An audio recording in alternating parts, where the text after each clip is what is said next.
tal, chicos? Buenas tardes. El tutorial para el periodo de retorno. El ejercicio nos marca calcular el periodo de retorno para lluvias máximas en 24 horas a 10, 15, 25, 35, 50 y 80 años. ¿Qué es lo que necesitamos para construir un periodo de retorno? Primero que nada debemos consultar o tener a la mano nuestra base de datos. Para este caso vamos a googlear con agua estaciones climatológicas y nos vamos a la primera opción, información estadística climatológica del Servicio Meteorológico Nacional de la Conagua en su página oficial. En esta página vamos a poder consultar todas las estaciones estadísticas climatológicas del país.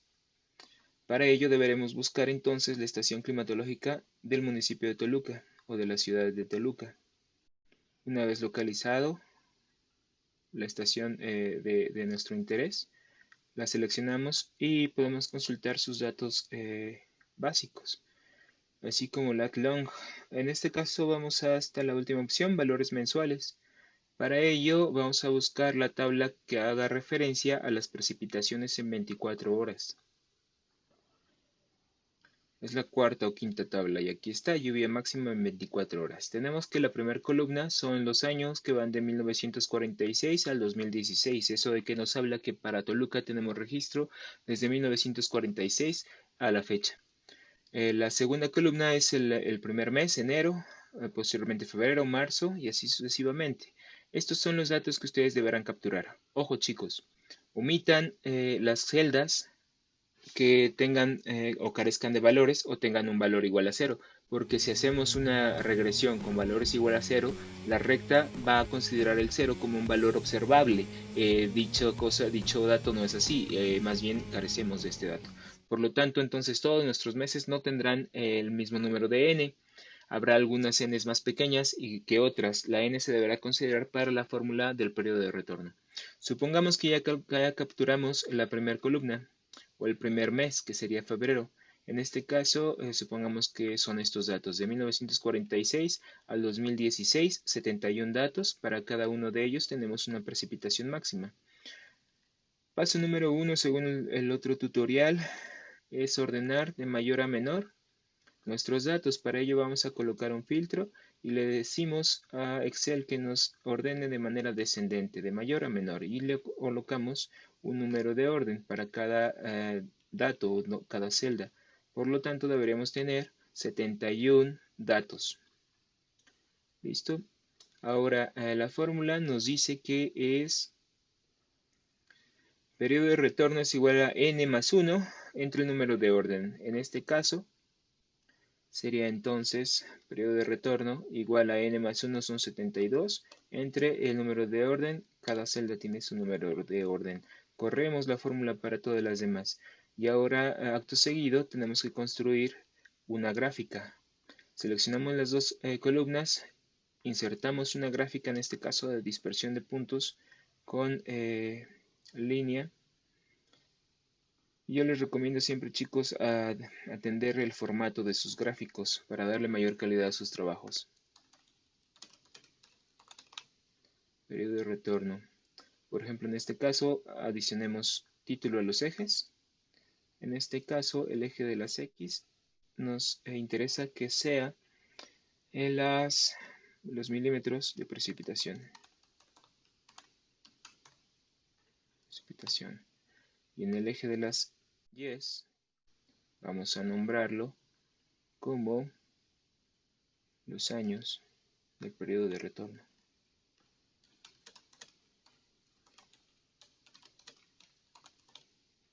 Listo.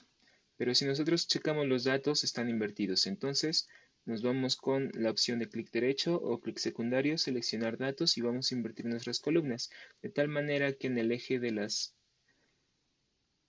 X nos queden los años del periodo de retorno. Y el eje de las Y, los milímetros llovidos. Listo, tenemos una gráfica para el periodo de retorno. Ahora, ¿qué es lo que tenemos que hacer? Podríamos conjuntar los puntos de intersección para el año 10. Nos vamos sobre el eje de las X, Y, hasta, en este caso sería esta línea, hasta el valor que intersecte nuestra regresión. Pero para hacerlo más sencillo vamos a darle clic derecho a la línea de nuestro gráfico y agregamos línea de tendencia. Seleccionamos una lineal y le pedimos que nos presente la ecuación en el gráfico, así como la R cuadrada en el gráfico. En este caso tenemos una ecuación de tipo lineal donde nos dice que la ecuación lineal va a estimar nuestra variable incógnita y, que será igual a la multiplicación de 1.2947 por nuestra n, y a su vez le va a sumar, le va a adicionar el error de 29.735. ¿De dónde sale el error? Es la sumatoria de los errores o del cuadrado del error estimado para esta regresión. Eso quiere decir que tenemos errores negativos y errores positivos. Si hacemos la sumatoria de un negativo más un positivo, en este caso nos daría un valor 0. Para que no nos dé un valor 0 y poder conocer la magnitud del error, entonces lo que hace la teoría de la recta de regresión es elevar al cuadrado los errores. Por lo tanto, un error negativo se volvería positivo al cuadrado. Evidentemente también los errores positivos tendremos que elevarlos al cuadrado, de tal manera que la sumatoria de los errores nos dé un valor que nos indica cuánto es lo que se ajusta a nuestra recta a los pronósticos que nosotros estaríamos estimando.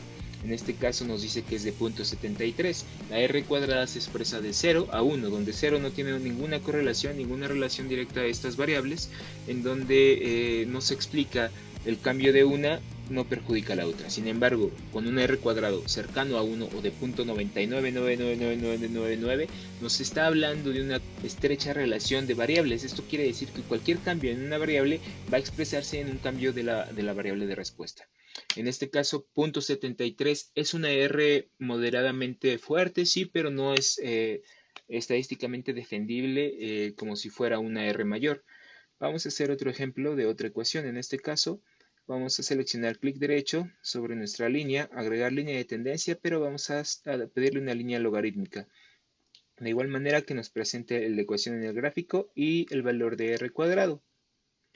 De tal manera que tenemos ahora una ecuación de tipo logarítmica, en donde nos dice que la ecuación log nos va a estimar nuestra variable incógnita multiplicando 15.96 por el logaritmo natural.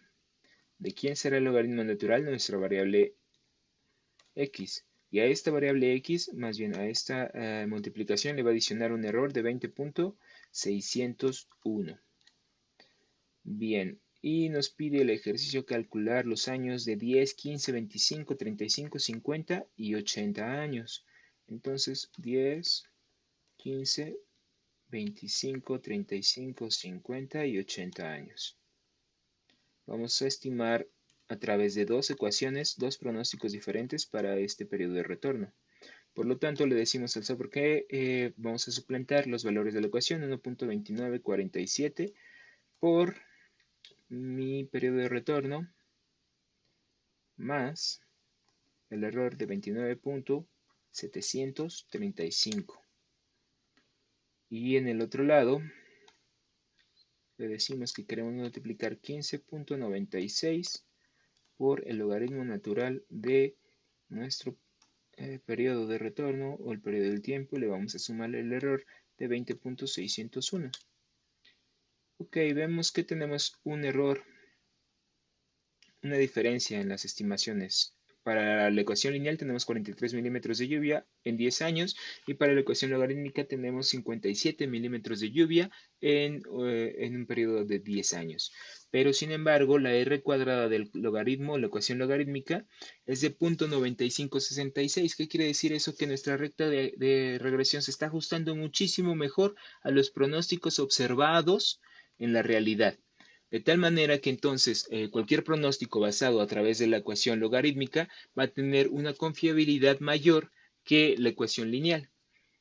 De tal manera que entonces para este caso de 10 años tendríamos que basar nuestra decisión de diseñar un sistema que soporte una lluvia en 24 horas de al menos 57 milímetros de lluvia. Para el caso de 10 años, si hacemos lo mismo para todos los demás años, podemos también estimar un periodo de retorno muchísimo más amplio. Para el caso de la ecuación lineal, de 80 años nos está diciendo que esperemos al menos una lluvia de 133 milímetros. Sin embargo, para el caso de la ecuación logarítmica nos está diciendo que será una lluvia menor. ¿Por qué menor? Porque tenemos un ajuste mayor. Sin embargo, nos está diciendo que esperemos una lluvia de 91 milímetros en 80 años.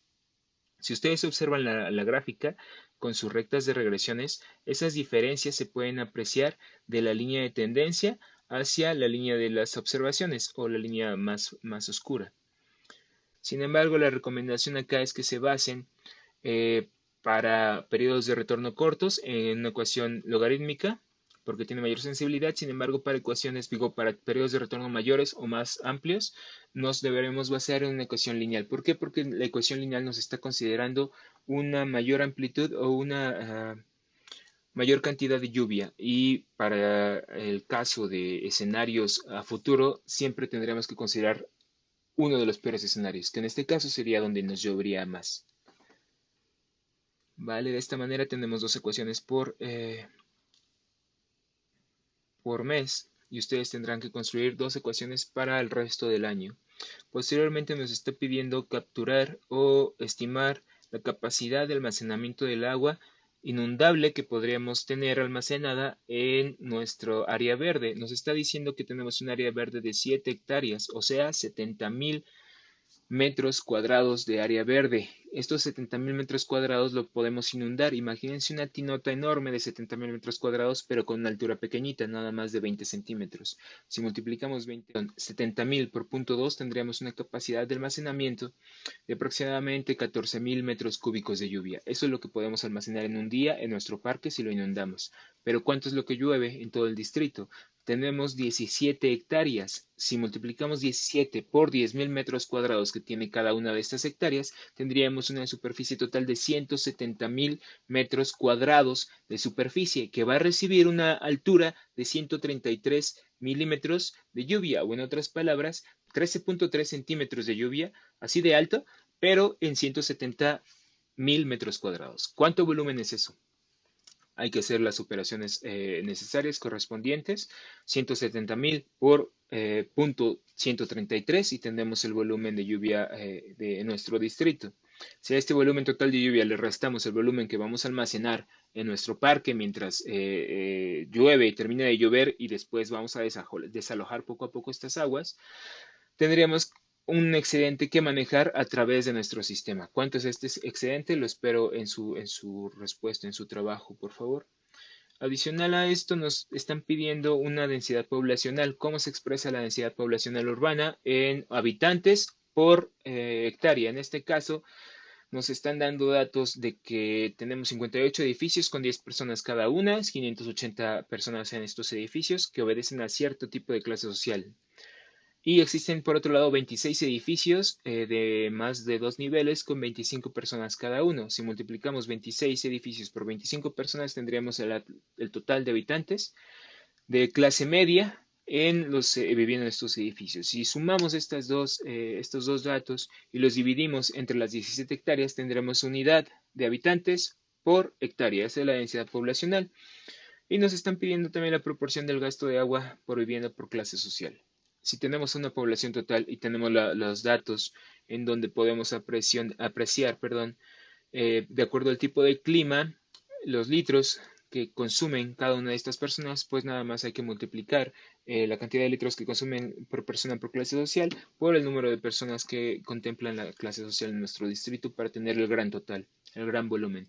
De allí tendríamos que considerar de este gran volumen en cuántas tomas o en cuántas familias se está distribuyendo. ¿Para qué? Para cada familia hacerle el cobro correspondiente. El cobro lo pueden consultar en las tablas de tarifas de los organismos públicos descentralizados o centralizados de aguas y alcantarillado. Está en internet, sin embargo se los comparto en la presentación.